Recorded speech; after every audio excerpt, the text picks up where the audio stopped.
ሀገራዊ ምክክር ኮሚሽን በይደር ሊቆዩ የሚችሉ አጀንዳዎች ሊኖሩ እንደሚችሉ መጠቆሙና እስካሁን ምንም አይነት ውሳኔ ኮሚሽኑ አለማሳለፉ ተገልጿል። ፕሬዝዳንት ትራምፕ በኢራን ጉዳይ ከጦርነት ይልቅ በኢኮኖሚ ጫና ላይ ማተኮራቸው ተገለጸ። የኢራን ፓርላማ አዳዲስ ደንቦችን ማጽደቁን የሚመለከትና በዕለቱ ከተሰሙ መረጃዎች የመራረጥናቸውን ይዘናል። እስከ ፍጻሜው አብራችሁን ቆዩ።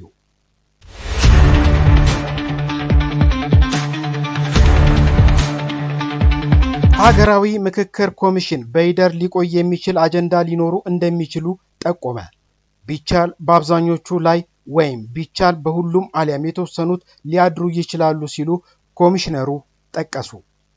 በሀገራዊ የምክክር ሂደት ውስጥ የተያዙ 8 አጀንዳዎች ሊያድሩ የሚችሉ አጀንዳዎች ሊኖሩ እንደሚችሉ የሀገራዊ ምክክር ኮሚሽን ገልጿል።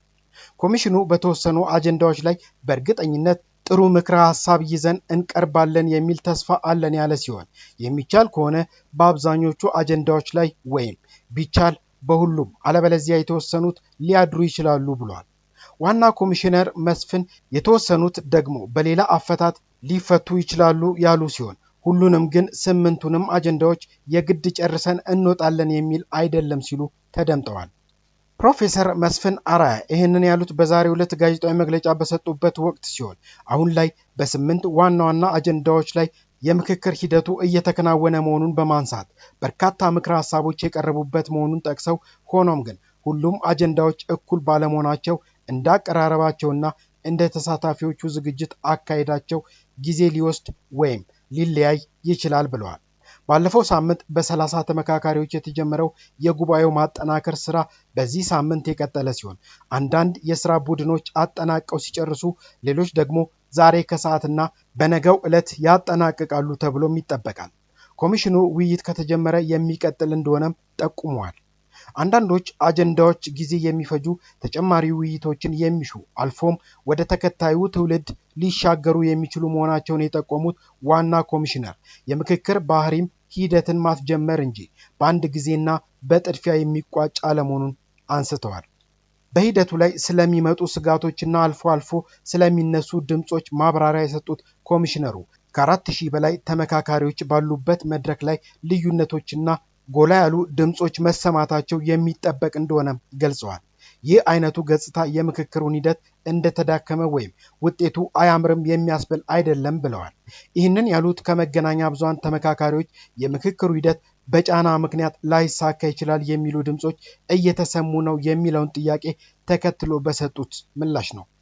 በአሁኑ ወቅት 4000 ተመካካሪዎች በ8 ቡድኖች ተከፋፍለው በእያንዳንዱ ቡድን 500 አባላት በመሆን በስነ ስርዓት ውይይት እያደረጉ ይገኛሉ ያሉት ኮሚሽነሩ ባለድርሻ አካላት፣ ኤክስፐርቶች፣ ታዛቢዎችና ቃለ ጉባኤ ያዦች በሂደቱ ውስጥ ንቁ ተሳትፎ እያደረጉ በመሆኑ ተመካካሪዎች እስካሁን አበረታች ውጤት እያሳዩ ነው ብለዋል። በቀጣይ 1 ወይንም 2 ሳምንት ውስጥ ከተመካካሪዎች ጋር የሚደረገው ስራ እንደሚጠናቀቅና ከዛም የተሰበሰቡትን ምክረ ሐሳቦች አጠናክሮ እሳቸው ለተግባሪው አካል ላሉት በአዋጁ መሰረት ደግሞ ለፌዴራል ፓርላማ የመላክና ትግበራውን በየደረጃው የመከታተል ስራ ይኖራልን ብለዋል። እስካሁን ድረስ በሀገራዊ ምክክር ሂደቱ የተላለፈ ውሳኔ የለም ሲሉም አጠናክረዋል። የኢትዮጵያ ሀገራዊ ምክክር ኮሚሽን እስካሁን ባለው የምክክር ሂደት በማንኛውም አጀንዳ ላይ የተላለፈ ውሳኔ አለመኖሩን በዛሬው ዕለት በሰጡት ጋዜጣዊ መግለጫ አስረግጠው ነግረዋል። ኮሚሽኑ በቀጣይም በእያንዳንዱ አጀንዳ ላይ አቅጣጫ ከማመልከት ባለፈ ምንም አይነት ውሳኔ እንደማይሰጥ የኮሚሽኑ ዋና ኮሚሽነር የፕሮፌሰር መስፍን አራያ የተናገሩ ሲሆን የጉባኤው ዋና ዓላማ ለህግ አውጪው፣ ለህግ አስፈጻሚው፣ ለህግ ተርጓሚው አካላት እንዲሁም ለመንግስትና ለፖለቲካ ፓርቲዎች የሚሆኑ ምክረ ሐሳቦችን ማዘጋጀትና ማቅረብ ብቻ መሆኑንም ኮሚሽነሩ ገልጸዋል። በምክክር ውስጥ ሊተላለፍ ነው ተብሎ የሚሰራጨው መረጃ ከእውነት የራቀና ከአሉባልታ ያልዘለለ በመሆኑ ማህበረሰቡ ከተሳሳቱ መረጃዎች ራሱን እንዲጠብቅ ፕሮፌሰር መስፍን አራያ አሳስበዋል። ከ10 ቡድኖች የተውጣጡ ሁለቱ የ250 አባላት ስብስቦች ያዘጋጁትን ሐሳብ በማጠናቀቅ ለ500 አባላት ያቀረቡ ሲሆን በሁለት ቀናት ውስጥ ሁሉም ተመካካሪዎች ሙሉ ለሙሉ ወደ ምክክር ይገባሉ ብለዋል። በሂደቱ ልዩነቶችና የማይስማሙ ሐሳቦች መነሳታቸው ተፈጥሯዊና ሐሳቦችን ወደ መሃል ለማምጣት ወሳኝ በመሆኑ በመጨረሻው ምዕራፍ የግል ሐሳቦች ተወግደው ኢትዮጵያን ያማከሉ የጋራ ምክረ ሐሳቦች እንደሚዘጋጁ ዋና ኮሚሽነሩ ተናግረዋል። የሁቲዎች የተቀናጀ ሚሳኤልና ድሮን ጥቃት የሳውዲ ጦርና የመሳሪያ ዲፖዎችን መምታታቸው ተነገረ። የየመን ሁቲ አማጽያን በሞካ አካባቢ በሚገኙ የሳውዲ አረቢያ የጦር ሰፈሮች የሰው ኃይል ስብስብና የመሳሪያ ዲፖዎች ላይ ባሊስቲክ ሚሳኤሎችንና የሰው አልባ አውሮፕላኖችን ወይንም ድሮኖችን በመጠቀም ከፍተኛ ጥቃት መፈጸማቸው ይፋ አድርገዋል።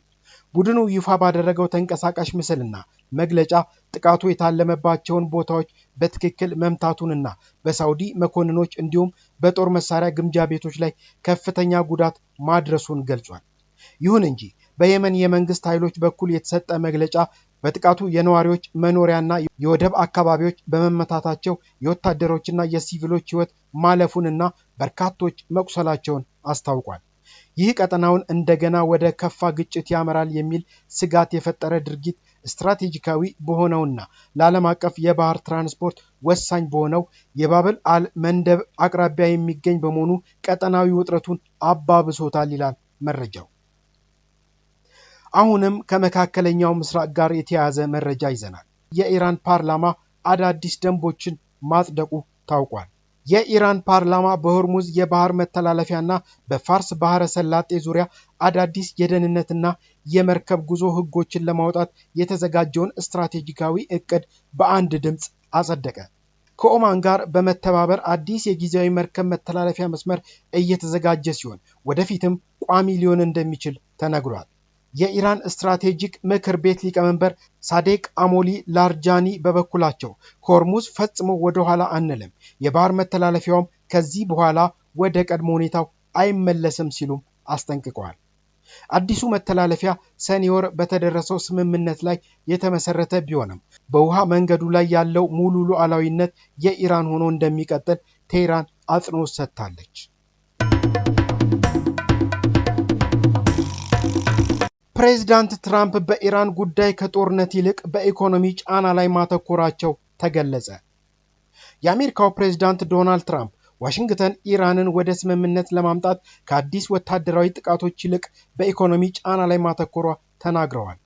ፕሬዚዳንት ከአክሲዮስ ጋር ባደረጉት ቃለ ምልልስ ከወራት ግጭት በኋላ ጥንቃቄ የተሞላበት አካሄድ እየተከተሉ መሆኑን ገልጸው ዋሽንግተን ከቴህራን ጋር በከፊል ብቻ ድርድር እያደረገች መሆኑን ጠቁመዋል። ኢራን ከፍተኛ የዋጋ ግሽበት ስላለባትና ለራሷ ወታደሮች ክፍያ መክፈል በመቸገሯ በፋይናንስ ረገድ በጣም መጥፎ ሁኔታ ላይ እንደምትገኝ የገለጹት ትራምፕ ከሚያዝያ ወር ጀምሮ የተጣለው የአሜሪካ የባህር ኃይል እገዳ ጫናውን እንዳባባሰው ተናግረዋል። አክለውም በአሁኑ ወቅት የአንድ በርሜል ነዳጅ ዋጋ ከ$75 በላይ መረጋጋት ለአሜሪካውያን ተጠቃሚዎች ያለውን የኢኮኖሚ ጫና እንደቀነሰው ገልጸዋል። ይህ በእንዲህ እንዳለ የሆርሙዝ የባህር ሰርጥን ለትራንስፖርት ድጋሚ ለመክፈት በኦማን አሸማጋይነት የሚደረጉት ንግግሮች የመጨረሻ ደረጃ ላይ መድረሳቸውን የኢራን የውጭ ጉዳይ ሚኒስቴር አስታውቋል። ሆኖም ቴህራን አሜሪካ የባህር ኃይል እገዳውን እስካላነሳችና የጦርነት ካሳ እስካልከፈለች ድረስ የውሃ መስመሩን ሙሉ በሙሉ እንደማትከፍት አጽንኦት ሰጥታለች። በሰኔ ወር ላይ ተደርጎ የነበረው የተኩስ አቁም ስምምነት በመፍረሱ ውጊያው እንደገና የቀጠለ ሲሆን ኢራን በአሜሪካ ጦር ሰፈሮች ላይ አልፎ አልፎ የምታደርገውን ጥቃት ቀጥላለች። በሌላ በኩል በጋዛና በሊባኖስ ያሉትን ጨምሮ በተለያዩ ግንባሮች የሚደረጉ ውጊያዎችን ለማቆም አሜሪካ የምታደርገውን ጥረት በዋሽንግተንና በእስራኤል መካከል አለመግባባት መፍጠሩን የቅርብ ጊዜ ዘገባዎች ይጠቁማሉ። ዛሬም እንላለን ሰላም ለሀገራችን፣ ሰላም ለምድራችን።